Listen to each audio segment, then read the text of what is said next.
So yeah, 3:30 every Sundays, North Augusta. It's called the City Court. We'll be out there. It's something I started last year, man. It's something I've been getting all the people in the area. We come out there and hoop. Most of them be 4-on-4, but we go up to 5-on-5s. It's something that go throughout the night, man. It's been very successful. It's been a lot of positivity going on out there. And you're going on YouTube, so you got to bring your A game, man, and turn up out there. We had the music going. We're gonna start having food and things like that, and so different sponsors been reaching out, man. It's something that That's what's up. You know what I'm saying? Something I just want to do, bro, and just keep something going for the whole community. Run, run, run as fast as you can. You can't catch me. I'm the gingerbread man. You monster. Hey you, you're losing, you're losing, you're losing, you're losing. Color, certified CEO gingerbread. What is it? That dust bag right here. I like this. Oh, baby, it's hot. Yeah, we here. Got the smoothest zipper. Them joints be smooth. I swear by these zippers, boy. You don't have no you know what I'm saying? It's smooth, man.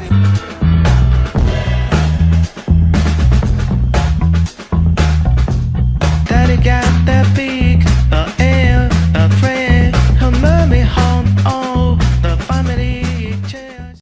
Shout out to you, man, for coming on, man. Yes, sir, bro. Appreciate you, already man. know it, Salute. man. Salute, Thank brother. I poured too much in the shot, goddamn it. Woo! I think I tripled. Hey. So, man, how everything been going, man? Man, it's been going good, brother. Like, just keeping my head down, man, and just trying to attack these goals and different things that I've been setting in front of myself, bro. But, it's been going good, man. Yeah, yeah. Can't complain about too much. I've been seeing you all over the place. You've been sitting up and telling your story, talking all over platforms. Shout out to J. Paul. You've been over there at CTC United, man. Shout out to them. Yes, sir. You just been making a lot of momentum, man. I've been watching from basketball days before it was even really the podcast. For sure. Coming up, and you've always been very advocate and involved. So Thank you, bro. I shout out to you, appreciate that. man. Appreciate that, bro. Like, and just something I've been trying to do, just different around the whole CSRA. And you definitely been one of the ones too that I seen that laid out a foundation of something to follow and look to as a positive role model. Yeah, we want to have fun at least. I just want to have fun. That's my angle here. For sure, that's the goal. Hey, so speaking of fun, I want to start out with a little trivia. Now, it's a whole game. If you want to play the game, it's called Mind the Gap. It's about generations, millennials, Gen X, Gen Z, all that nonsense. I've got a GED. I really don't understand it still. But it's some cool questions. I don't know some of them. I just kind of picked some. Let's go with this. On Saturday Night Live, what comedian hosts Mr. Robinson's Neighborhood as a spoof of Mr. Rogers? So what would be? It was a skit of Mr. Robinson's Neighborhood, a spoof, a spinoff of Mr. Rogers. What actor was it? Or what comedian was it, I mean? On Saturday Night Live? Saturday Night Live. Ooh, that's tough. I ain't watched that in a minute, bro. I wouldn't have guessed it. I'm gonna take a guess. And I don't even want. I was gonna say Jim Carrey, Will Ferrell, Eddie Murphy. Eddie Murphy. Yeah. Yeah. Wow. At first, when I was thinking about Rogers. it, I was thinking Robinson as that took me to a black comedian, but at the same time, I was still thinking Chappelle. Oh yeah. I Facts, was facts. at first. Exactly. Yeah, I still messed up. too. Exactly. All right, let's go to the next one. Come on, see why. Let's All go. right, let's see. All right, let me ask you this then: movie, music, or music or movie? Pick that topic. Yeah, pick the top. Which one? Movie or music? Music. Music. All right. Breakdancing was an integral part of this style of music.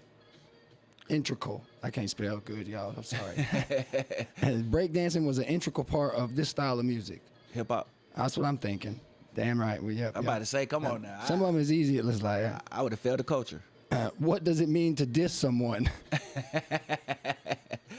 To diss someone, basically like throw shots at them, like go back and forth. It could be about anything. Like you could talk about where they from, or anything music wise, but like attacking them. It could be Insult, anything, yeah. though. Like an insult. Yep. To be insulting or disrespectful. That's what's up. All right. Now there's another music one. What R&B group had the breakout hit with No Diggity? No diggity. No diggity. Dang. Bruh, come on, man. You testing my history. No diggity. Dang. It ain't the Backstreet Boys. Definitely not the Backstreet. Nope, Little but opposite. it's close. Ah, bruh. No diggity. Dang. But that's tough, bro. I'm trying to think, bro. Like, okay. Ooh. Blackstreet. Blackstreet. Blackstreet. I like what you did too. I like what you did. Yeah. That's a good one. Okay, this is you know Beavis and Butthead. Yeah, Okay. thanks. In the MTV cartoon Beavis and Butthead, what two bands were featured on their T-shirts? I know AC/DC is one of them, Ah, that definitely was one of them. but Who was the other one? I thought it was just one. Cause that's all I remember. AC/DC. I think it's one wearing one shirt and one wears the other shirt. Yeah, exactly. Okay. Okay. I'm gonna go with Metallica. That's a good one. Dang, you put me on the spot too. I gotta remember my bands. Come on, CY. Come on. I know you know these rock bands. I don't know. I know a few. 'Cause I just seen a documentary on them. God darn. Kiss. Kiss is a good guess. Let's see here. I was right. AC/DC and Metallica. Wow. These are loaded Wow. questions. These are loaded questions. Good I've one. looked at them. Good one. Good one. These are loaded questions. All right. What is the name of P. Diddy's record label? Bad Boy. Bad Boy Records. That's right. That's actually how I went off these. Just a little fun game. I thought it'd be fun and cool to pull some out every now and then. And Diddy would be the final. Yeah. No Diddy though. Yo, no Diddy. Exactly. Yeah, a lot of them. I would go through and just look at them. Like this one I picked because it had Prince involved, Richard Simmons, On the Playground, KGB, and The Insultin', which was. I like these, man. Some of them are pretty interesting. It just depends on what. I don't know how to play the game. This ain't how you play the game. I'm just using the cards. Okay. I like them because I feel like it's something good to like just warm things up. Break things up. Yeah, feel break me? things down. Yeah. Yes, yeah. sir.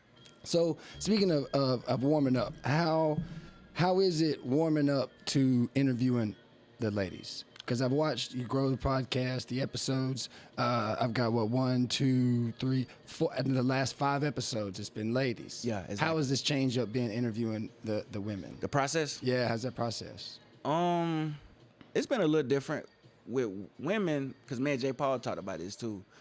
With females, you have to do a little bit more research, and far as because women tend to open up more. They tend to open up more, especially when they feel like you're tuned in or listening. And I told a lot of females that y'all have a lot of relations to other females. Mm-hmm. So the process, man, it's just like being more prepared, doing your research more, being more in tune with, like, even though I be in tune with all my guests, but with females, you got to really know what you're talking about because at the end of the day, they come from a different place than men. Yeah. A lot of things be more sensitive, and so a lot of times you want to make sure you got all the facts in order, and everything lined up. So, Yeah. so basically, just doing your research and being in tune. Yeah. Yeah. So now out of I know a lot more, but I only wrote down the last 5 or 6. A lot of them were ladies. I'm looking to go interview some ladies coming up. So out of these ladies, do you feel like each gives something different, or are you looking for the same? Like with a guy, I could joke a certain way and try to angle a certain response. You know what I'm saying? Is for that sure. the same way with the ladies, or is it? That's a good question. Some of them fine too. You can't. Goddamn, that's the part. I gotta get approval and shit. You know. God damn. Yeah, you're right. You're right about that. You're right about that. Yep. Man. So, it's with females, man. It's crazy because a lot of times you don't try to get the same response from them or whatnot. But at the end of the day, they all kind of have similar backgrounds and similar upbringings and things like that. Yeah. I don't know why or what's the reason for that. But as I speak to them a lot, man, it's just everything start young. So, as far as attacking them, as far as like getting prepared, it's way different than going with the men because, like you said, you could kind of joke and get into it because we used to hang with the fellas. Yeah. Women, you have to kind of like learn them and see where they coming from and try to let them come at you first. So and then you start with the questions and things Yeah. like that. Yeah. Yeah. So getting a good feel from them. Now, can I ask? Do you have any favorite episodes that you've kind of looked back on, or you kind of really proud of? Are you still talking about the females or just Overall, just general? overall building the podcast so far. I know the ladies have been some popular ones, but I'm just curious what your favorites are and which ones you kind of are inspired by. I'm very inspired by the one that I did with this guy named Keith Johnson. He's from North Augusta, but he's a lawyer now. But he started off with a sports background, and as he came up through it, he had a lot of doubt, a lot of people that didn't believe in what he was coming to. Yeah. And now he's one of the top 400 most successful criminal lawyers in the whole country. That's what's up. So Keith Johnson was one of my favorite ones. Let me see. And I always tell other people a lot that my brother Denzel was a favorite one because we've been through a lot, like coming up through foster care and adoption and things like that. Yeah. So being an older brother, I was the oldest. I always wanted to know like my brother's point of view of things like that. So I left home early and things. So when we sat down and talked on the podcast, it really gave me a good outlook of how he experienced things as well. You know what I'm saying? Because I always like to get other people's opinions. You know what I'm saying? So my brother was one of my favorite ones as well. Yeah. I actually, not to take hide from yours, but my brother just got out. He never really done anything. I didn't really serve any time as an adult, but I had a lot of juvie years. Oh, for real? So now to hear the tables turn. Yeah. It's like, so you can see where some of my shit is relatable, goddammit. Real talk. It might not be fucking prison, Exactly. goddammit, but you see what I'm saying. Exactly. So. It can be some. It can be a great joy doing this. You might not have the conversation you think you're gonna have all the time. Facts, bro. Facts. And that's what I like about it too, though. Like you'll come I have questions and everything prepared, but just depending on their answers and stuff, like you'll be in a whole different lane by the time you get finished because, a lot of times you think you'll know a person until you really talk to them and then they give you their side of things and stuff like that. So being a podcaster is all about just listening and try to just adapt to different answers and stuff like that. Yeah. So now I have a different angle on podcasting where I want to build a show pretty much. It's it eventually will have concreted segments and be able to involve a lot of different variables like we're doing now. Yeah. Still having some trivia. I like that. I got some, we'll wrap up with an IG. I have saved videos where I have a corrupt Instagram account. I don't care. I like the fucked up shit. That's fire, bro. I like that. I don't know. It's not. It has to still be in tune and authentic with what you like. Is what I feel like. Exactly. That's what I'm getting at. So you want to have different segments to your show, like. Well, I think that's my part, the background, the segments to it that I'm bringing my personality to it. It just is my addition to what I'm producing. Facts. But each individual I bring on is based on whether I want to talk about the talent, whether I want to have a specific conversation. Like it's not just hey, you want to come on? Let's go. For sure. If that is, we'll figure out. But that's not a free thing to think of when it comes to the format in which I'm trying to build. Exactly.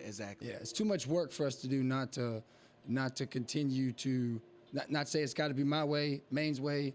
Sit down slims, Facts. whichever way is still, we all got a format we trying to build. Exactly. And that's important to see that go and keep fighting for it. Facts. And see, that's what I like to learn from y'all, man, and get different tips and just study different people, even like Club Shay Shay, but mainly a lot of people in the area, bro, because that's the people that I'm trying to get to know and interview. So I want to learn about the podcasters and how they move and things like that because the main thing that I think I have is a lot of humility.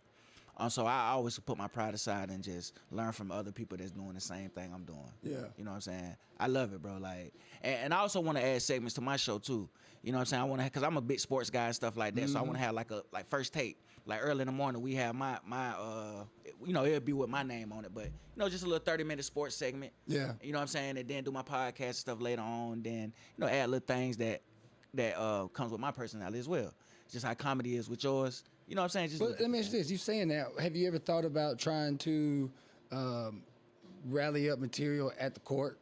As in projecting some sort of 2-on-2 tournament, putting together a 3-on-3, recording a whole weekend process that gives you releasing rounds throughout 3 weeks or whatever. That way you have a insertable addition segment that you could have to kind of conserve time but still be productive. Yeah, that's a good idea, bro. Yo, I be thinking about shit. Bro. That's a great idea, bro, because, you know, I actually do another tournament called Juice Hoops with my homegirl, Neat. Her name is MP Neat on Facebook. Hey, shout out her. Y'all look her up. Yeah, look her up for sure, bro. You know what I'm saying? So, yeah, I actually do a tournament in Aiken every year, too, like 2 or 3 times a year. You know, we give away scholarships and everything like that. But for the court that I do, you know what I'm saying, the city court runs that I have, that would be a great idea. Yeah. To rally up them different highlights, because as I posted them on YouTube, I done had a few people from different cities that reach out and like, hey, is this like some kind of traveling ball? Or, Yeah. And, you know, it's just the beginning of it. So just trying to learn and pick people's brains and see what But I can still think even if it's not a travel ball or something like that, I think it'd still be great content for you to get involved and have something. Because I ain't gonna lie, once I get Pimp, I'm gonna get you. I'm gonna pay you. We're gonna make it happen. Once Pimp gets the day and me and Jermaine can get set up, we're gonna sit down and talk how we're gonna record this. Cause I'm gonna have Pimp versus Maine, and I'm gonna put some money. I can't play. Oh, yeah? And if you're gonna The play one-on-one action? if it's gonna be 2-on-2, I've just gotta play defense. Cause I Facts. can't shoot. Oh, it's a But wrap. I can't shoot. But Maine talk that talk. That's surprising because, you know, What? most white people can shoot. No. I'll take an Adderall and run up and down that damn court like what's that little bug running from the that little road running ass? Mm-hmm. Oh man, I run up and down full court and But won't that- miss a beat. I still could use that, though. We always could use defense, so you'll still Yeah, have yeah, a it's play. always wanted. That's always wanted. Exactly. It's always Facts. wanted. So that's a good idea though, bro. Like, you know what I'm saying? Because sports is something that everybody can like learn about and everybody want to see. You know, we outside having fun. Yeah. You know what I'm saying? So But that's the part I see when you're recording it. Is it looks fun. It ain't no like serious competition. Everybody is there for the game, having a good time on a Sunday, right? They're mostly on Sundays, right? yeah, Sundays. And the recording comes from a great fun angle, and that's what I'm saying. I like it. Bro. exactly, bro. And you know, everybody want to be on the camera. So man, I just want everybody to come out there. Can I throw a little? Yeah, yeah. Yeah, man. So we be out there at the city court every Sundays at 3:30, man. It's your camera right here. Okay, yeah, here we go. Right here. So yeah, 3:30 every Sundays, North Augusta. It's called the City Court. We be out there. It's something I started last year, man. It's something I've been getting all the people in the area. We come out there and hoop. Most of them be 4-on-4, but we go up to 5-on-5s. It's something that go throughout the night, man. It's been very successful. It's been a lot of positivity going on out there. And you're going on YouTube, so you know you got to bring your A game, man, and turn up out there. We had the music going. We're gonna start having food and things like that, and you know, so different sponsors been reaching out, man. It's something that That's I what's just, up. You know what I'm saying? Something I just want to do, bro, and just keep something going for the whole community.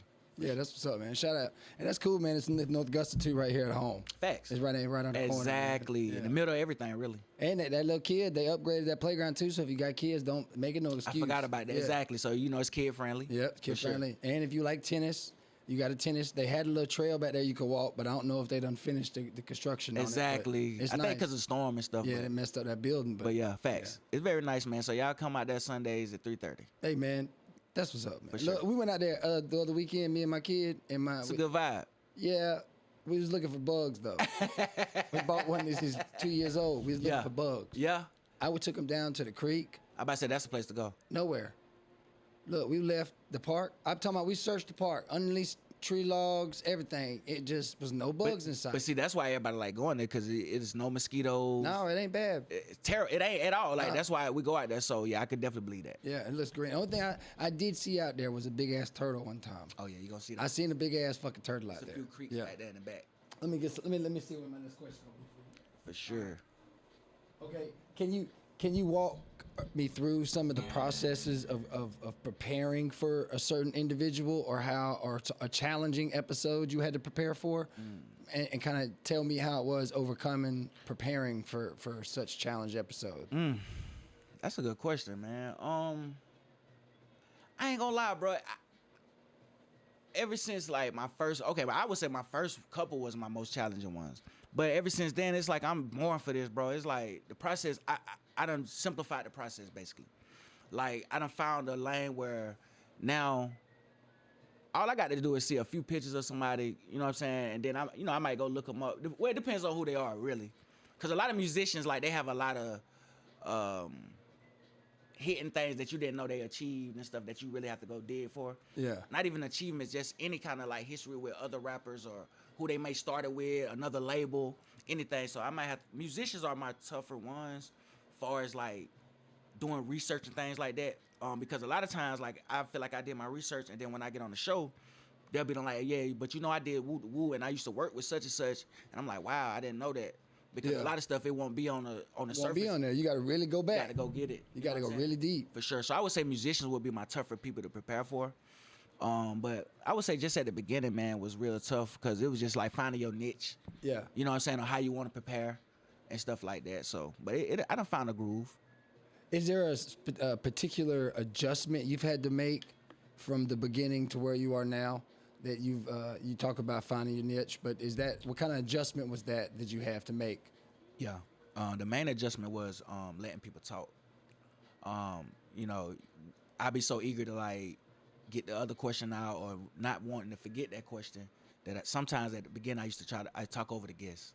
Yeah. So my main thing was just to let them talk, get the whole story out. You know what I'm saying? Find like a second or two to wait, then come with it, just to make sure that they ain't forget nothing that they want to say. Yeah. So the main thing is patience with that, and that would be the main thing because I feel like that would be a domino effect to everything else. Yeah. You know what I'm saying? Having patience and let them get their story out and not talking over them, and being prepared to hear certain stories, but coming back with a freestyle question. Yeah. Not something that you done wrote down, you know what I'm saying? Hit them with something that they won't expect, knowing that you done, you know what I'm saying, you done did your research on them. Yeah. So learning how to maneuver with more than just what I got wrote down, freestyle, and also like not talking over the guests and having patience. So have you ever had like a wild response to any of your questions? What's the most wild response you've had? That's a good question too.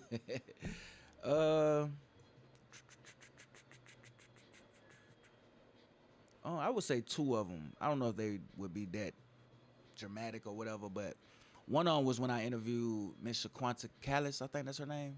Q. Q, yeah. Shout out Q. That's my homie.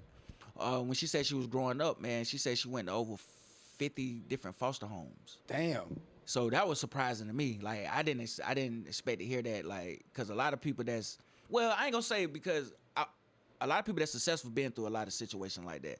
That's what they say. But I never heard of that like personally. Yeah. I always heard, you know what I'm saying, people going through all these different foster homes. Even with me, I was adopted and went to group homes and stuff. But Well, how many transitions did you make? That's how I look at it, because I went through the juvenile system. I went to boot camps in juvie jail, but I still would say I could count 9 places. I wouldn't say they were out of states or nothing like that, or homes, but I've been 9 transitions out of my home as a juvenile. when you say transitions, what you To talking jail or booty camp. about? Oh, okay. Booty camps. Boot camps. They did the whole boot camp and Facts. like all these other like therapeutical trial like terms and shit. So did you ever go to foster care or? Now I never got took away because I was the problem. It wasn't my parents the problem. I was the problem. Okay, facts. You know what I'm saying? So I was the unruly child that bit off what I was. Exactly. You know what I'm saying? Exactly. So transitions, because it was different types of transitions. Like I said, I never went to juvenile or nothing like that. But we went to this place called Helping Hands that was in Aiken. That was a group home, man, that was crazy, bro. Like that experience was wild. Like it was more like child abuse type stuff going on. Damn. Like nothing sexually, but like just I remember just like certain abusive situations that happened. You know what I'm saying? But transitions, that was the only group home we went to. But we went to a few, cause I was young, man. I was young. We only been adopted by one family, but we went to probably like 6, 7 different foster homes. Yeah. You know what I'm saying? Caucasian families, African American families, different families that we had to adapt to. Yeah. You know what I'm saying? But I never had like a bad experience though. You know, as you growing up, you may think it ain't a good way to be the way they raising you. But looking back on it, it was a great way because I feel like it prepared me and my brothers for the world. You know what I'm saying? Hey, that's it right there. That's it, and you can't look at it no other way. That's it, and I say that because that's exactly how I look at it. And my brothers, I got 6 of them.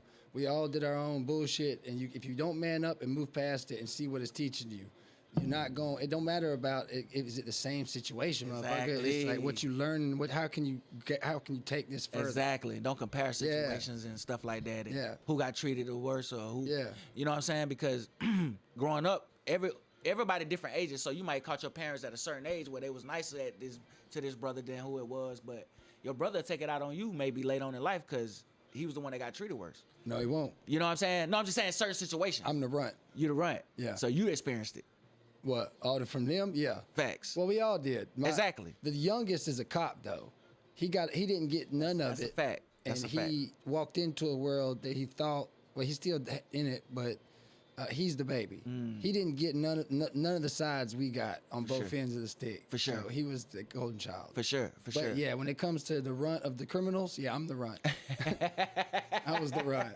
Real talk, man. So, you know, I appreciate the way they raised us, man, and because we had old school parents, you know. So RIP my mom too, because she ended up passing away, my doctor mom, from COVID a few years ago. So Oh man, my condolences. yeah, thank you, bro. But yeah, it was cool, man. But yeah, so back to the original question. Yeah, her when she said she went to 50 different foster homes, and the other one was I interviewed Sean Milley. I don't know if you know Sean Milley. I ain't seen it yet, but I think I saw him on who He's he a is. musician, yeah. And I asked him what was his wildest experience on tour, and he just said, I said, well, at his performances, and he said just basically women like taking off their panties and stuff and like putting it like wrapping it, trying to wrap it in his face, and then they trying to like, Damn. I don't know how X-rated you can get on here, I bro. don't mind none. You can have it all. You know what I'm saying? I don't mind. You know what I'm saying? That, you know, they digging in his pants and like really trying to like. And that's a good yeast You infection feel? that he transferred. Nah, You for can't- real, bro. So it's like he said he have to like, bro, like chill, like, you know what I'm yeah. saying? So it be some crazy experiences, man. When you in that R&B lane, he said, man, you experience wild women, like Yeah, that type of sex, you'll get sexual harassment the other way around you quick. feel anytime. Yeah. You know what I'm saying? We just have to take it with a grain of salt with Yeah. that. So That's crazy. yeah, so that was two of the ones I could think off top. That was kind of crazy stories, but I done heard some wild stories, man. Mostly when people was younger though, that they had to just get through and just, you know what I'm saying, deal with it and move on. Yeah. And it's good too that people are still having those conversations, even if it doesn't necessarily go viral, or it's Exactly. still an outlet for someone to be honest and have it open, and let maybe their inside they may feel like they've helped someone. Yep. And that may in turn make them still get some relief Facts. out of it. Exactly. It's good. Exactly. Just like I told you before the show, though, like we therapists without even knowing it. So it don't matter how many people seen it. It's just by them getting it out and you know, being able to talk to someone. I can't be, bro. I'm the crazy one. How am I supposed to be the therapist when I'm the nutcase? Telling you, but I'm pretty sure most therapists have been through a lot of things. You know what I'm saying? Because you have to deal with all that. Yeah. Well, look, I'm gonna tell you this. See, this is how crazy I am. My list of questions for the ladies. Ultimately, we're still gonna do the same thing I'm doing here, chopping it up beforehand or whatnot. But they're gonna have a line of questions that is gonna be like, "What are some of your red flags?" Tacos are Mexican. You can't choose Mexican because that's not tacos. You get one or the other. And then we're gonna go in. Why can't I have cake? Because and eat it too. That we're gonna break this stuff down. What is healthy improvements Wow. for men? Does a man's tone really affect a woman's emotional response? Because if I have to be accountable for where I'm at emotionally in my responsive tone, you should be emotionally responsive in receiving the tone. Exactly. But, you know, that's a conversation I'm going to have with them. And then I love them. what do we think men lack in acknowledging in relationships, vice versa, you know, men for women and women for men? And what is the top thing they think we should understand from them? As in, what do you think men should understand from women? And any advice they can give men to be better. Wow. These some good questions. That's my narrative going for every woman. Every single one you're going to ask them questions. The same question. I like that. I'm going to try it because you got a teacher. I'm going to have a teacher, two podcasters. I'm hoping to get Deja Cooper next week, and she'll start it off, and then Ashley Williams. So I've got 5 or 6 ladies. I got a couple Beverly's Body Butter. I got her as well. Shea Okay. Butter. She does all the events. She's always around the comedy shows and all Okay. that stuff. So I want different older, younger. Opinions. You know what I'm saying? Yeah, and they all black women, so they gonna give Okay. me it straight. You know what I'm saying? Exactly, straightforward. Them It's some not good gonna- questions too, Yeah. man, because like them different type of questions that's gonna really get their opinion of how they think how men feel.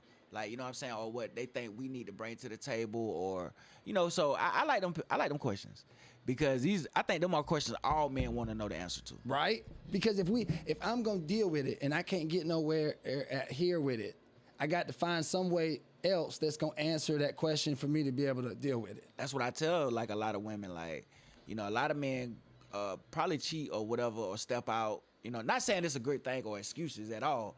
It's because it's something that you might not be doing that they trying to get it from something else. Yeah. Most women do it because they probably either they hurt, but they still feel a certain way about that person.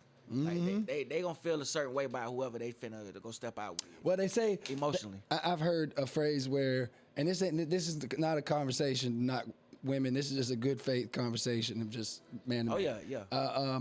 I've heard that we will hold trauma based on what our fathers or our parents will do, and they will hold on what past relationships will do. So we both fighting the trauma to be the best versions of ourselves while dealing with separate bullshit. Yeah. I don't know. I don't know about that. Like, only thing I don't know about is the parent situation. Cause I never like deal with situation based on how my parents did. Well, you might do it though without even realizing it. Yeah, that's to be true too. honest. That's true too. So, but women doing that, yeah, I can see that.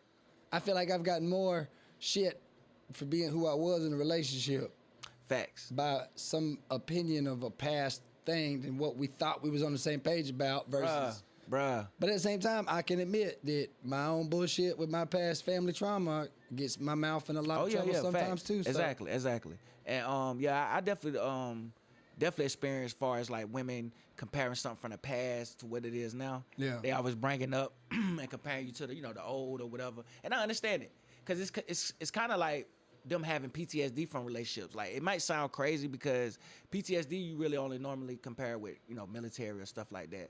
But a lot of women have trauma, bro, from a lot of abuse. Yeah, I can see that. Yeah. A lot of mentally abuse, physically abuse. Yeah. Just hearing their stories and stuff like that. So they'll carry on to the next. Yeah. And it's hard for them to get over it. And now they putting you in that same boat.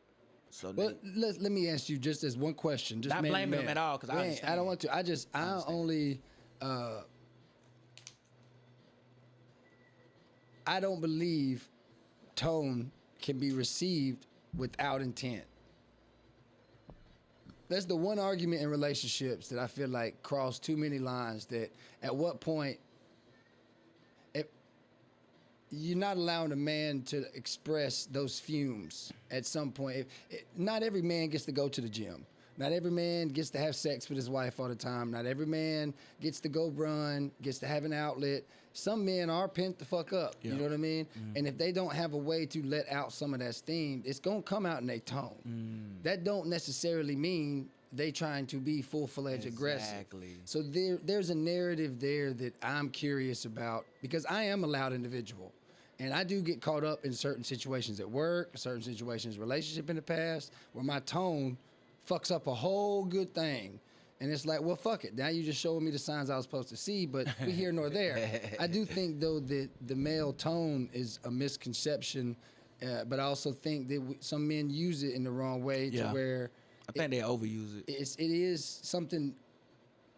it is something to be alerted by. Yeah. But it ain't everybody's intent to be aggressive. Exactly. Yeah, you're right. So basically, you're saying like women should be, well, not should be, but don't look at everything so aggressively, like, because we coming from sometimes, like, again, you just explained it. A lot of times we don't have other places to put our issues or stress or anything, no outlets at all. Wow, some dudes don't have that. So when it comes out, like, don't take it as it's just all aggression towards you or whatever. It's really not even always towards that individual. It's just what somebody particularly been through as well. I mean, I know from my circle, I can pull out of 10 people, I'm not the loudest. And I damn sure ain't the most one that's loudest regularly. You know what I mean? So, like, it's not like we're obscene that men are just loud at times. You have characters that like to have that sort of energy when they get excited, when they get worked up. I done see too many basketball games where I thought some shit was about to pop the fuck off and motherfuckers walk away. Yeah, because facts. it's just energy that I didn't perceive. So I feel like those moments that it's just something I want to touch base with women on. So I'm still going to try and give the same respect of them being interviewed and have fun and everything, but I'm going to try to... pick their brains a little bit. Yeah. I like that. Those some good questions. And you asked me, like, do I prepare differently from each female guest and all that? Sometimes I do try to ask them the same questions just to get different opinions, though. You know what I'm saying? And again, they might tell a similar story, but it's from a different perspective. So, you know what I'm saying? That's what I love about it. It's like, y'all got a lot of similarities, man, but it's from a different perspective. because you didn't live with her, you didn't come from that type of parent, or had these type of cousins, Yeah. or uncles or whatever. Yeah. But you went through probably a similar situation. It's just similar things happen around it. If we went, I don't know if I ain't never been up north to the Bronx or nothing like that. I have. All right, so if you go up there and a wide body babe comes up with a deep ass voice, sounding like she's a muffler cut off from the back, and that's the same thing to me. I should be able to feel some type of way of fear with that, because you're not gonna want to go to. I'm saying, brave man takes her to bed, but I just feel like there's certain. If you can have such fairness everywhere else, that's the one thing that I feel like is a fair conversation for women right now. Because some of the stuff they arguing or want to position about men, you can't. As a whole, some of the stuff I ain't gonna sit and argue with no lady. For real, bro. I ain't gonna do it. Exactly. That's how I be too, bro. Like I ain't gonna lie, I'm on so much positivity stuff now, like especially dealing with, you know what I'm saying, that tragedy I dealt with months ago. Like my whole mindset now is like, if you can't be positive, I know everything ain't gonna be like that 24/7, but if you can't come into a situation looking at it from a positive perspective, I ain't even trying to argue with you, and it's a wrap. Like, Yeah. You know what I'm saying? Because I ain't dealing with unnecessary stress.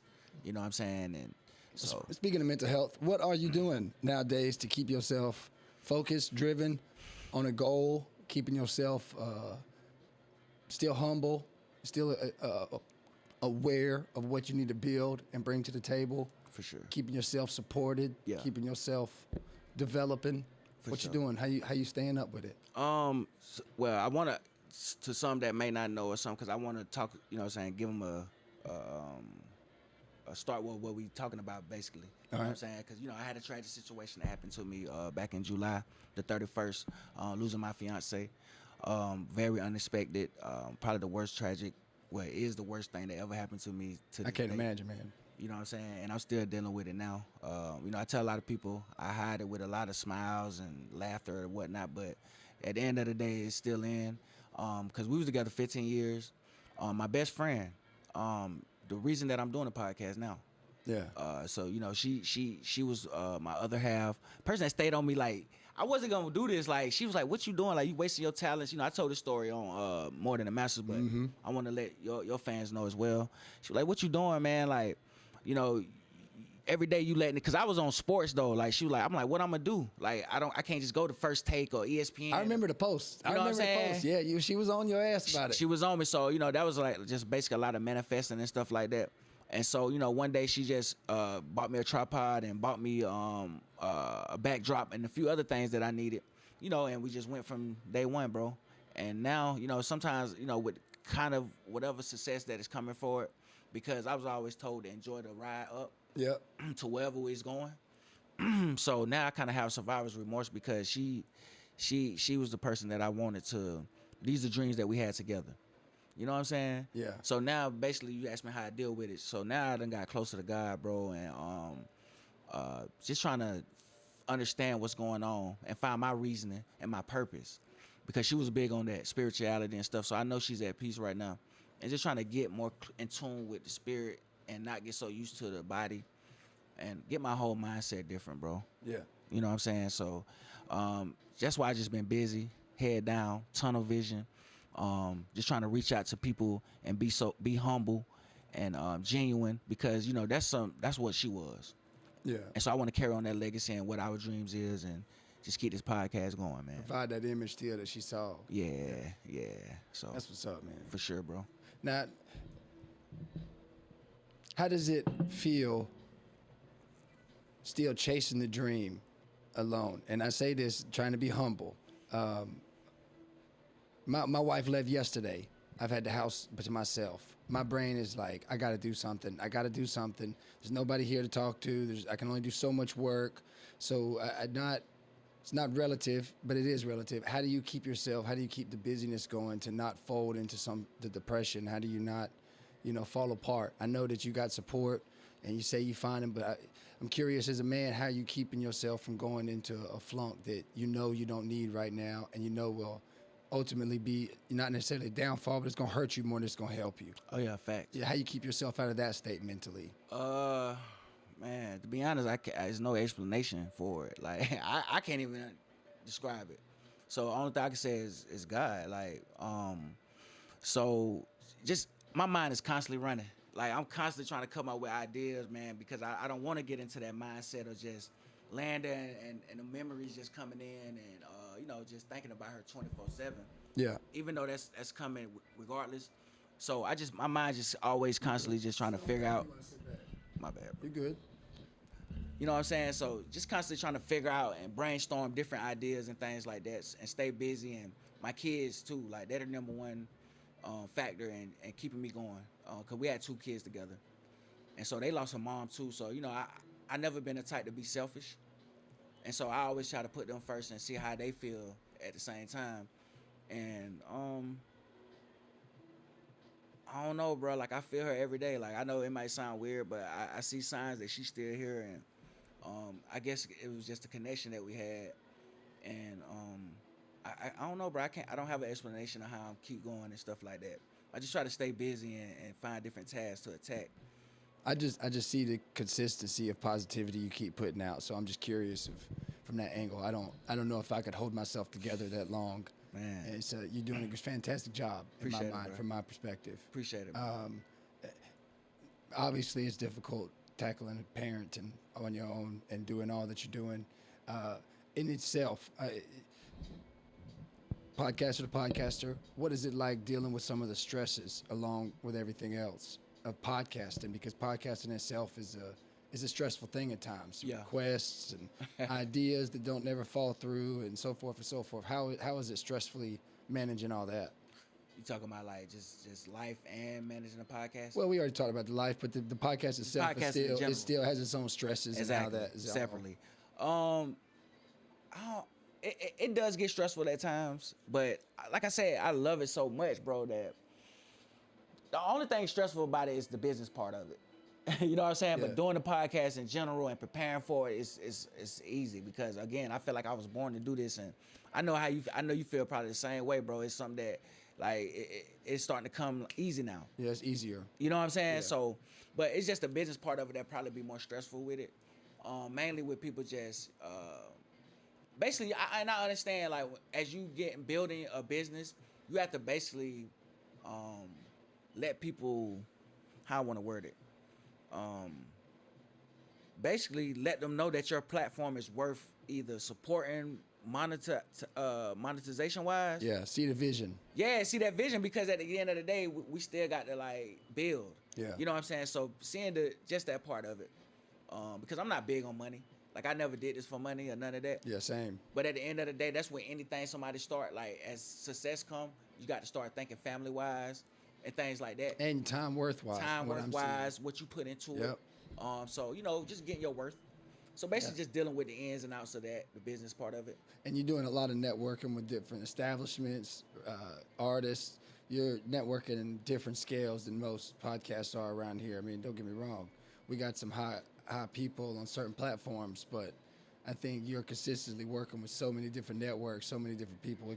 I would assume it has to be hard to manage. Yeah, it is, man. And you going all over. You going everywhere too with it. You ain't just in one spot neither. For sure, and it's really got tougher when my girl passed. Yeah. Cause she was like my manager, everything, my camera person, like my secretary, everything. So now I'm dolo, because it's hard for me to trust everybody. Like I don't want to put everybody in my business, like you know what I'm saying. But I'm starting to build with certain individuals. Now, are you gonna do, or do you have any sort of like, what's it called?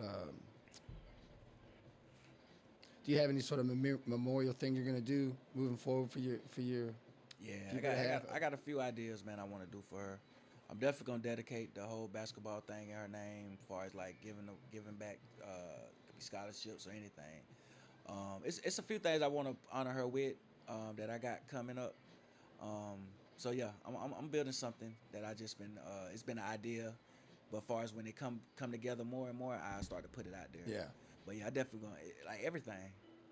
Is there any particular thing that you miss the most? One thing, whether it be just that morning conversation, that morning cup of coffee, that certain song y'all had together in the car.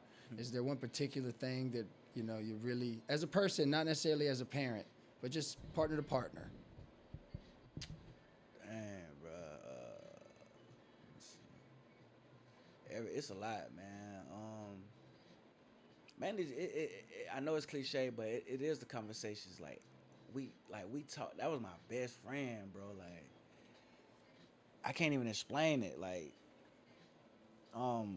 everything we talked about, like not even just about the podcast and stuff like that. Just we always laughed with each other. We always did everything. Like I was a real family man, a real 15-year. I want to say husband. You know what I'm saying?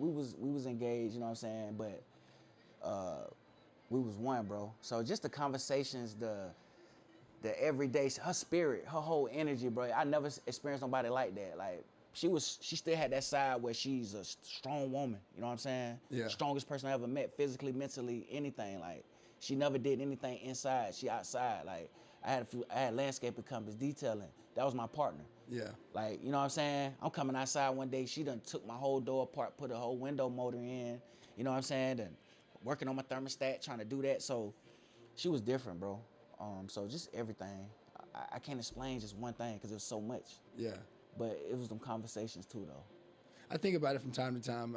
I'm committed to my partner, and I have those thoughts. Not if she's gone, like I'm trying to kill her or something. That ain't what I'm saying at all. But I do have those thoughts of like, what am I gonna miss? And I have these moments where I don't have them here. I don't have my kids here. I'll have them little moments where I start to miss certain little things. So I didn't know if it was certain moments that grab you, or if it's just still that presence there is where I was. Yeah. So like, I can hear still that presence. Yeah, it is presence, man. And I ride by myself a lot. Like I ride in the car by myself all the time because it's a spot for her. Like I still talk to her every day. You know, because that's who I was with all the time. Yeah. You know what I'm saying? So, yeah, I miss all the little small things. It's, you know, I'm glad you asked me that too, though, because, you know, it just let me think that it is the smaller things that makes you miss it more. It ain't the going out to trips and all this stuff. It's the everyday conversations. It's the support. You know what I'm saying? It's the, when we was coming up, like, we got enough of these bills, we got enough of that, like, you know what I'm saying? Like, you know how it is, bro. So Yeah. when you got somebody that got your back and you got theirs, and it's just See, I think a lot of people think that love is, if I were to die today, can you count all the moles on my body and tell me where all of them are? It's more than just about a physical acknowledgement of you knowing that person. It really is a deep vulnerability, connection, honesty. Probably, you know, I'm still young in the game of relationship, but arguments, I know. You miss those too? Compromises. There's so much that is more than just a physicality of a relationship. Facts. Because you can have the time of your life with someone with money and all, but you still may not have that Connected. emotional. I'm yeah. telling you, man. Yeah. Like, that's huge, bro. Like, to wake up with somebody every day, you got to want to be around somebody. Like, you know what I'm saying? Even when you had them huge arguments, it's like putting that pride aside because that ain't nobody you want to lose. Yeah. At the end of the day. Yeah. You know, but I had to look at it like, you know, God needed her more.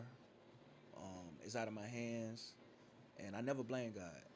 You Yeah. know, so I just look at it. She's at peace, man, and I'm gonna keep her legacy going. Yeah. Much as I can. I feel like I was chosen for it, Shout out to her. for sure. Yeah, and I'm gonna get her R.I.P. name. Monique, man. I'm gonna get Monique's name correctly, and we'll put it in the episode too. Appreciate it, as brother. Well, Yes, sir. Appreciate that. Now, that's a little hard to go from there. See, I was waiting to the end on that. But we already there. Yeah, that was my That's all part. right. That's I kinda okay. slid in there. That's all right. Give me a second. Let me regroup. bro. Let's regroup. You We'll good? take this. All right. you, man, I'm holding that jack in. I'm trying not. I had some moments where I wanted to ask some other things, but I don't want to make it emotional. Yeah, for sure. Yeah. For sure. Yeah, I had to get right, boy. That you know, but it's all at the end of the day, man. It's like I know she's up there working, bro, and I know, like, I don't know how much you believe in God. I'm a Muslim. You're a Muslim? I believe as much as my brain allows me. That's to what I'm saying. accept. Like, and I know that's why God said you only need a mustard seed because we human. Like, Yeah. You know, so it's all about trying to believe and understand. Your effort is important. Facts. Your effort is important. Once I read the Quran, it shifted me because of my beliefs already. I have a baby mama. I still I've fought many relationships in like trying to build because of the respect I have for family. So I wouldn't necessarily have love for baby mama like that, but I'll take care of her. Yeah, If you for sure. You want a full one? Yeah, I get one. If she needed money, if she needed a tire, I'll smoke another bitch. If she needs a tire, like there was a one point if it came down to the seriousness, I'd have let her rent a room. Like I believe in strong ties of taking care of what Because of I the have, kids. and my responsibility as a man. There's a lot of principles in the Quran that. Yes, a lot of this is they say the little man syndrome, but no, I do believe if I've shown you the utmost respect and you still keep coming out the side of your neck, then there's an aggression coming that deserves a reaction. I may not win that fight, but I feel justified. Facts. So these beliefs I've had growing up and like establishing from my life fit right in play with a general understanding of what I've read from the Quran. I want to practice and become a better Muslim to a degree and like try to understand a routine that's more personable to like find a peace with it, a more routine piece. Because usually I only really, like I don't pray. I believe in the cleanliness of washing myself. I believe in effort and exercise, and those moments I run and have my moments to myself is when I usually have my moments of prayer. But I don't pray. I just talk. Talk to him, yeah. I just have my It brain ain't like a goes. process. Yeah. Yeah, we supposed to got up a couple times. Went on them little walks and runs and stuff. Yeah. Well, it happened how it happened, and ain't no Facts. hard feelings. We still can. I still be doing it. Matter of fact, that's what I stopped. Cause when she was alive, that's where you was here to be up at first. But then after that, I just slowed. Y'all was on the grind with all that What? that basketball. Yeah, bro. Like me and her, we was doing the skits too, bro. Like Yeah, I y'all was- forgot about that too. Like that was my partner. Like, man, people don't understand how smart that girl was, bro. She came up with every idea, and all them skits was what really got me in the door Yeah. to the podcast. Now, you know what I'm saying? It matters. It matters if you got support. You need support. You need ideas. You need a team. All that. You need. It's harder. I really believe. Well, I look at Especially some ladies. folks. It's insane. Like I'm by myself, but I can reach out to you. I can reach out to my comedians. I have support that are willing to come on if I need someone to come on. I have a great, in my mind, a mentor of Jermaine. Jermaine Yeah. looks out for me on a lot of my ideas and thoughts, and like helps me if I have any like doubts or insecurities Facts. about my approaches. So I have the support that doesn't make me feel like all I have to do is keep putting in the effort, and then I'll what it is. formulate it. I don't have to have that need to like need a team right now Exactly. because I got the support helping me get what I need. Facts. And see, that's what I did. Like everything I learned from my girl, like I'm like how to edit and all that stuff, do my own job.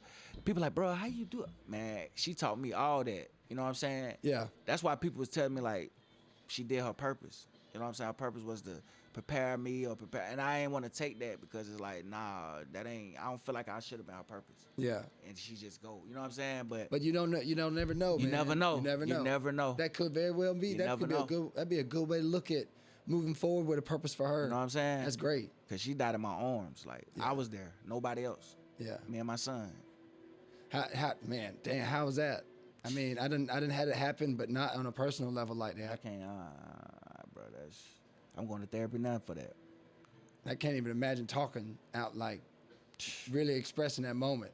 I ain't trying to dive into It's it. like I've lived it all day. Yeah. You know what I'm saying? Yeah. The last breaths, everything, the eyes roll, all that. But my main concern is my son, because after it happened, I looked up. He right there looking down at it, like Yeah. he's in the truck. We taking him to school. And him receiving that might be a little different. Well, it probably gonna be definitely way different. So so it's like now it's like it ain't just for me. Yeah. You know what I'm saying? So, but I think we holding it together, being what happened. Like I didn't want to be here no more. Yeah. You know, like literally didn't want to be here no more. But I feel like I done came a long way in these 7, 8 months. That's good, man. Mentally. And you just got to keep trying Still to got take a it day long by way, day. though. Yeah. Day by day. Got to. Yeah.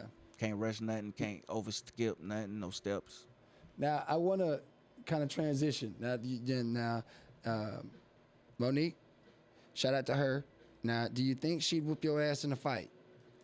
She could fight. She could fight. All right. So this is I'm gonna transition. We're gonna kind of go to a little humor, see if we can kind of end it on a gooder note, bring it back up. She definitely could fight. But now I'm gonna give her the upper hand because this apparently is how they used to settle disputes back in the day. Okay. There was a lot of physicality back then. Oh yes. With every situation. Let's exit out of this real quick. Get set up. Walmart. You see what I'm seeing? Debates. That's the only one in this. That's gonna come down. It's gonna make me do it over. Hold on. Oh, go back. It's gonna make me pull it up.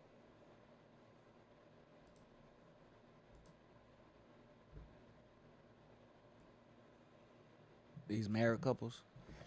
So apparently back in the day, if you wanted to get divorced or you had a dispute in your house before divorce, he'll explain it again or whatnot. But the man had to get in a hole. The man got one hand tied behind his back, and the woman, or he got. I don't know if he gets a wooden stick or something. It says what he gets. He says it. But the lady gets full access, both hands, and she gets a sack with rocks in it. Ooh. And that's how they settle a physical dispute if they were that angry. And he's literally in the hole. Like, he got to stand in the hole, one arm tied back with one stick in his left arm, and she got access to everything. Oh, yeah, that was Monique. She would have definitely drugged me, like, within the first 2 minutes. Let's see. 1 second. I'm sorry. Desktop documents, all media player, save to. That's fine. All right. No, get out of there. Record. In medieval Germany, married couples could legally settle disputes through a marital duel. To level the playing field, the husband fought from a hole with one arm tied behind his back, while the wife, free to move, wielded a sack filled with rocks. This form of trial by combat was meant to give both spouses a fair chance to assert their grievances. A fair chance. But all women is not created equal. Yes, they is in Germany, apparently. Boy, listen. They must ain't met no African American women over here, cause listen. And the reason why I say that is because of my experience. Like, I've never been an abuser ever. Yeah. But when you've been in a long-term relationship, you know, you're gonna have arguments and stuff like that. So women tend to get violent. Like, Yeah, they can't. especially if you know, men, we do a lot of crazy stuff, man. You know what I'm saying? And we don't expect the outcome to be crazy. So you ain't told me you ain't pushed to the girl. Oh, push? No. Yeah. I'm saying I will admit. Like, yeah, I gotta on grab, push. No, yeah, I gotta I get will my... admit on my podcast and my platform that I have pushed a woman's limits to see how bad it would be once they got physical, just to know what I was dealing with. Because the bark couldn't be as bad as the bite. I had to find out. Yeah, fact. So Yeah. That's why I say I done grab, push the limits a little bit. Intentionally? I wanted to know. I can admit that I've done it before intentionally to see her reactions. Did you not me be physical with her. Because sometimes people see, like, some guys want to see how tough they women are too. Like, they might just do something just to receive stuff from them. You know what I'm saying? Hits. Yeah, I ain't doing it to get no like manipulation shit. No. Okay, so you doing it for... But women would say that was narcissistic, but me as just the judge, you done called out the neck, you done acted like this verbally so damn much. What would you do to me? Okay, yeah. So go ahead and do what you gonna do then. I see what you're saying. I'll push that limit to like call the bluff. For sure. And then it wouldn't be that bad. I about to say, what's the worst situation? Oh, I done had coffee pots thrown at me and slapped and I done had Clorox thrown on me. I ain't gonna do all that. I done got hit by a car. Not all the way hard hit, but like, cause luckily I was athletic, you know. The maneuver. But yeah, she clipped me. Boom. This is high school days. But this ain't from Monique now. Yeah. Except the bleach part. But yeah, I done had a few situations, man. Like it's crazy. You feel me? Police come. I'm still the one in. Yeah, but that's the thing. Why you know what I'm saying? Like that shit be about that tone they talk about. Exactly. Facts. It be about that tone. Facts. And then you gonna be labeled because of that tone. Mm-hmm. You're right. But now you ever see people cruise around town, bicycles, scooters, motorcycles, whatever. These guys over here are rollerblading out. Oh Lord. And they ain't no joke. So it's got to be somewhere in Africa. I'm about to say it definitely like somewhere in Africa. Overseas. Now, they fucking up. They falling it, but they having the time of their life. Sudan. Yeah, They definitely living life. ain't they? It's all about how you make it. I seen a guy rollerblading the other day. I said, oh, dang, they bringing it back out. It was in North Augusta. He was going down the little hill. Yeah, I see him on the Greenway from time to time. Mm-hmm. Yeah. Yeah, that's crazy, man. That's crazy. Now, do you want to see bad stuff or not? Definitely want to see bad stuff. You definitely want to. Let's see how this could have been bad. We're on Palette Podcast, so we definitely got to see some bad stuff. let's go with the slap first. Oh, Lord. Ooh. Oh, my God. Where's I went? Inside. Ooh. It said I can't stay outside no more. Jesus. When he say inside, he mean inside his Inside. head. That's a Dang. could have been bad safety environment right there. What? And he just walked out like He walked off.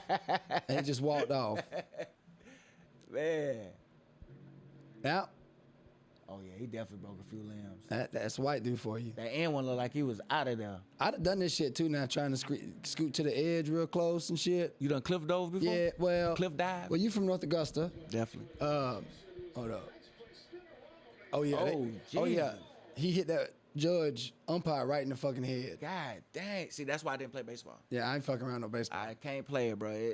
After I seen a few my partners get hit in high school, oh no, I'm good, brother. Did you ever go to the Blue Holes?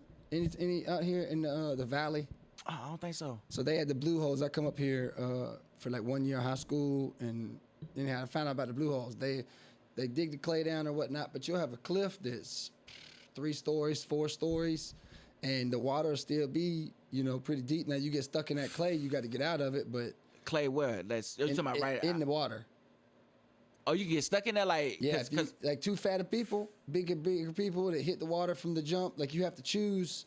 So I don't know. I'm referencing from memory. I would say 4 stories. God, That dang. was probably the tallest. So that's a point. lot of momentum.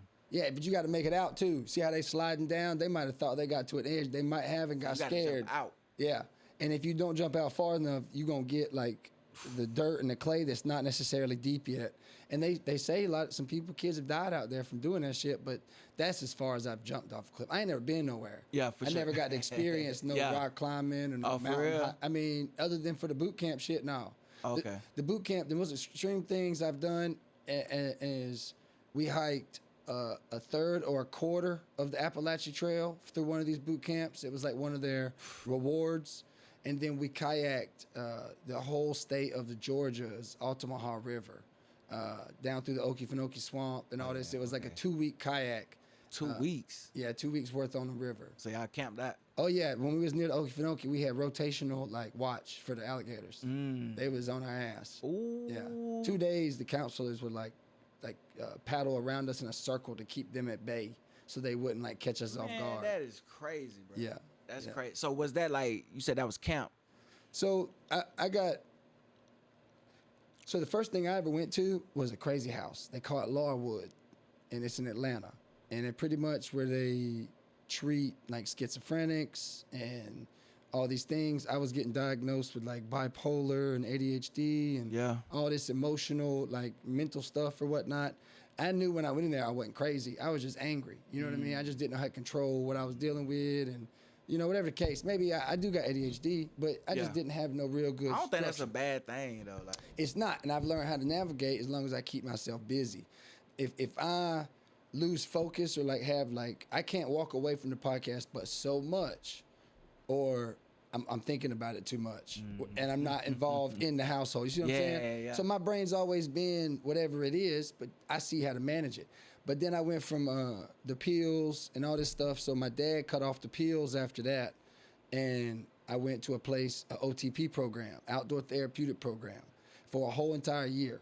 Completely outside except for Monday, Tuesday, Wednesday. We had breakfast in a cafeteria, and you went for 3-4 hours of schooling, and then you go back outside to the wilderness. So everything was so outside. y'all living out there in the wilderness. Yeah. Okay.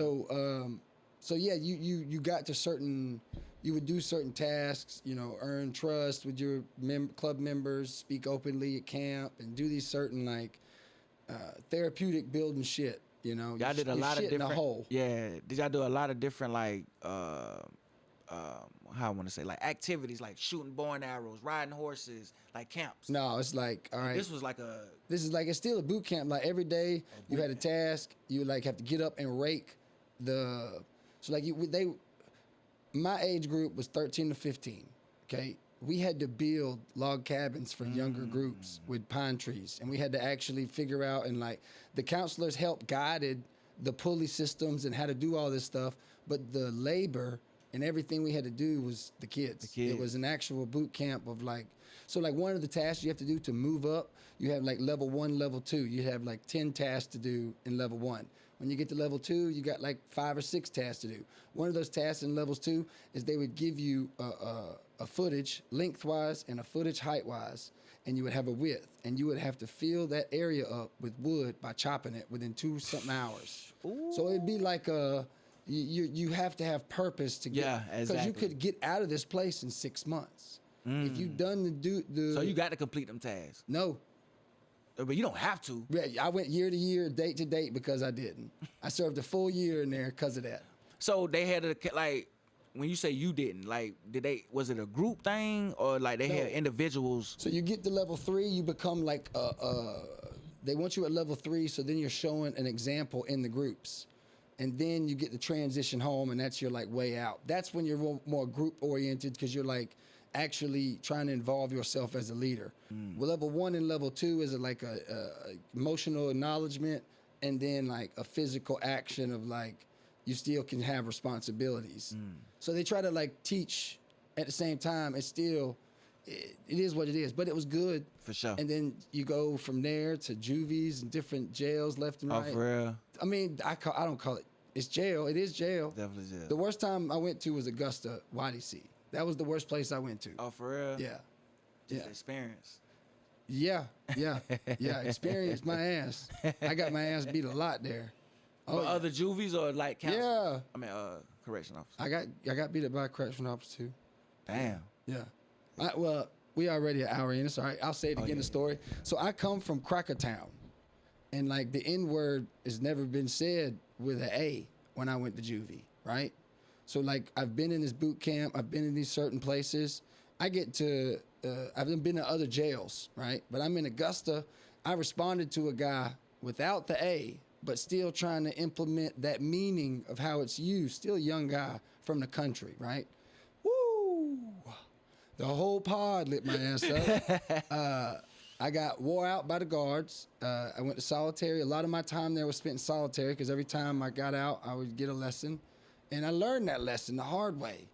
But yeah, that was my worst experience. Wow. That's the place that probably taught me the most about it's not about what people tell you to believe, it's what you perceive to believe. And it taught me, I learned a lot more about people, yada, yada, and like grew out of that mindset from that experience. Facts. But at the same time, I deal with emotional detachment disorder from solitude and my parental trauma. So that solitude never really, that's the one part of my juvenile, not just there, but all the times I served in like that room by myself. Facts. Those things I still deal with. For sure. But that place was no joke. It wasn't? No. How long you stayed there? 9 months. 6 months of that was in and out of solitary. Yeah. Ooh. And we talking about, I'm a weekend. Oh, for real? This was a week. I'm just got to my pod. I'm just getting processed into an actual group placement. Yeah. That is crazy. It was at a point where I was okay in my pod, but the moment I would go to school, something would happen. The word in that kind of place, when you don't know what you're doing as a kid, it will spread and you will be labeled. You will be seen for what the fuck you did. You will be held accountable. So people could tell who don't know what they doing, or like if you like a weak link, or you know what I'm saying, it's how you carry yourself, right? I can't speak from that perspective because I always felt like I was always chumped because I've always been a small guy. Like before I was... So people mostly bullying, like it's taking advantage of situations in there. Okay, I would say about 5-6 months in, that same place, even though I'm still dealing with my bullshit, there was one huge grizzly bear motherfucker, light-skinned dude. I mean, he had to be 17, but I mean, he was probably 6 foot, 250 as a kid. I don't fucking know, but Charmin Bear size, just a big boy, right? And he fucking got pissed off at the guards and was with everybody. Everybody wasn't involved. I wasn't involved in this, but a couple of them guys were. They felt like we wasn't fair what was happening. Or, you know, shit, I forget the situation, but he kicked them fucking doors down, bro. Opened that pod up.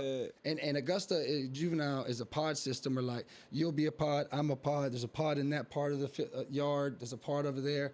And then it's all fenced in as a big thing. You walk to the gym. You walk to kind of like a military compound. But no, them doors didn't hold no chance. One fucking kick, busted them crazy. bitches open like a bear, bro. Flipped out enough. Yeah, and we all did what fuck we wanted to do. Yeah, we all ran out that bitch and was wild for the night. Yeah. Riot. Yeah. That's crazy. Yeah, that's a crazy experience. Well, Would you say you learned from it though? Like, was that your last experience in juvenile, or was like the middle or the beginning? well, I mean, I've still been locked up as an adult. I got locked up Petty during stuff. COVID for graffiti around Augusta. It's still there to this day. Yeah. And I served my time too, Augusta. Well, you hell. I did. I had a female with me from out of town. You know, I'm putting a name on the wall. We gonna facts. seal this deal in paint and all. You know, Stamped. and they pulled up on us, and yeah, I just took the rap because she was generous enough to take the truck to the house, settle up everything. So Which Yeah. means a lot. yeah, You going to yeah, jail. yeah. I wanted some pussy later too, though. So when I get out, you know, I got you. I got you. Yeah, I pay that fine. But it wasn't much. But I don't do no stir, no pot no more. I moved up here. I joined the All Black Bike Club. I was a part of the High Rollers of Augusta. Shout out to them. I learned a lot of juvie taught me more looking back on it than anything. I pretty much feel like my family did. Oh, Like, yeah? when I talk to people about my family, it's always a knock because it is kind of a knock It's your because I don't experience. feel like I got a lot of help in like learning life. I ain't gonna say they wasn't good parents that I didn't have a good, but there's 6 boys. It wasn't. It's very honest that you weren't able to establish a connection for all 6 boys. Exactly. So Exactly. when we play it like it is, yeah, my life is not based on my family. It's based on the experiences I've had and the men I've met. Like, I don't think that I'm supposed to. What a definition of a man is, it's not just supposed to be what your daddy is. Yeah, for sure. It ain't supposed to be what your idol is that's rapping. It's supposed to be those people that give you impactful thought on your character. And these moments they give you is what's going to challenge you as a man. Exactly. That's true. That's true, man. You know what I'm saying? And I'm pretty sure it took you as you got an adult to learn that though. 'Cause You Yeah. probably held it against your parents for a while.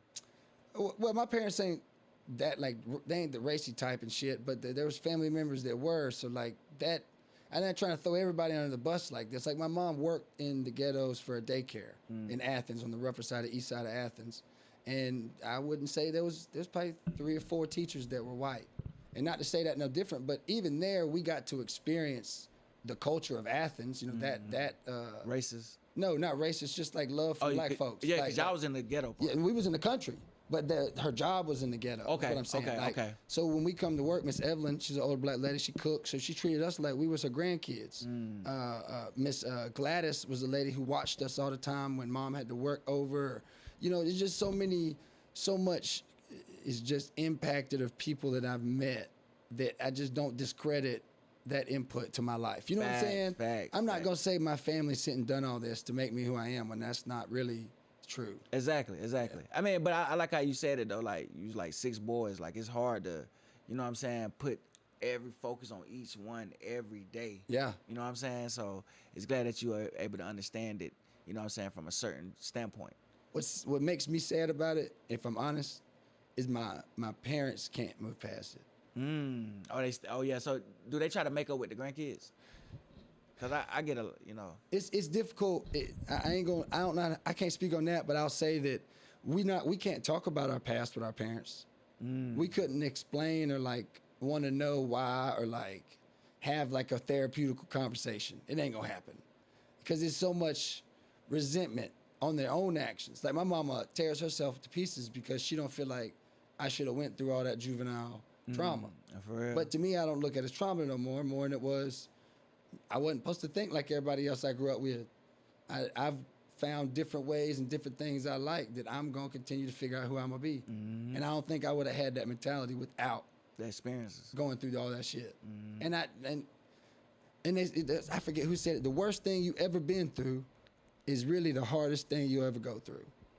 So when I got to do shit around the house or do aggravating things or whatnot, nothing so far in life as an adult has really, other than legal shit and trying to read, I don't have any struggles in life that challenge me like juvenile years. Yeah. I can reading and understanding and like the business like we're doing this and like trying to network. That's probably the most challenging thing. But handling life ain't the same way no more as it was. Exactly. And it comes from accepting all that, man. I'm glad I went through what I went through. Yeah, for I'm sure. humbled by it. Yeah, facts. It definitely humbles you, man, and makes you a different person. And you Yeah. have to look at it like that, and not because if not, you're gonna always be negative, and you'll be stuck in a certain mindset and you can't move on. So Yeah. you got to look at it and take it with a grain of salt. Yeah. I try to be like the rollerblades guy in Africa. So I don't wind up like the umpire that gets hit in the head with the baseball. Yeah, you know what I mean? man. We just going with the flow. Yeah. You know what I'm saying? And take with whatever result we got. We can control a little bit of your aspects, but you got to look at the world as it is what it is and move on. Whatever I can't control, hey, Yeah. It is what it is. it is what it is. That's it. You know what I'm saying? So that's how I look at it, bro. Especially now. So yeah, I try to have just a lot of just spirit, not spirituality, but like a lot of positivity, bro. And I know, like I said again, I know it's cliche, but I got to like keep manifesting that because as I look at whatever I'm going through now successfully, Yeah. it's been manifested. Yeah. You know what I'm saying? So I'm big on that. Yeah, I'm well, big on that. Steps today matter for the concepts and what's coming tomorrow. Just They keep, matter. Keep grinding, man. Keep standing in these circles with certain people.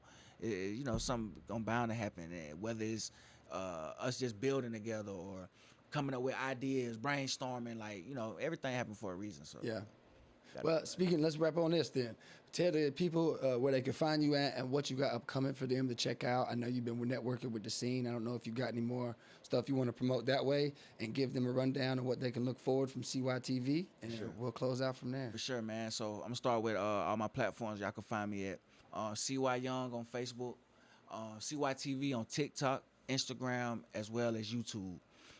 So whatever I got coming up, I got something I'm doing with Paul Williams, Okay. a boxer that's from Aiken, South Carolina. He's a well-known boxer from around the area that had a tragedy happen to him. So he got a great story that he want to tell. So I'm working on that project as well. I also got something in the works with a few artists from Augusta that I don't want to throw out there yet, but it's a couple females Okay. that's very well known. You That's know what's what I'm up. saying? That's So what's up. just working, man. Keep grinding and trying to build for this platform That's what's up. for sure. Hey, man, I appreciate you coming on. You already hey, know. It's Appreciate a you. pleasure. Yes, sir. Finally sit down with you, chop it up with you. We definitely got some stuff to talk about. And y'all tune in for another episode of the Pallet Podcast. Peace. I enjoyed it. That's it, bro. Yes, sir.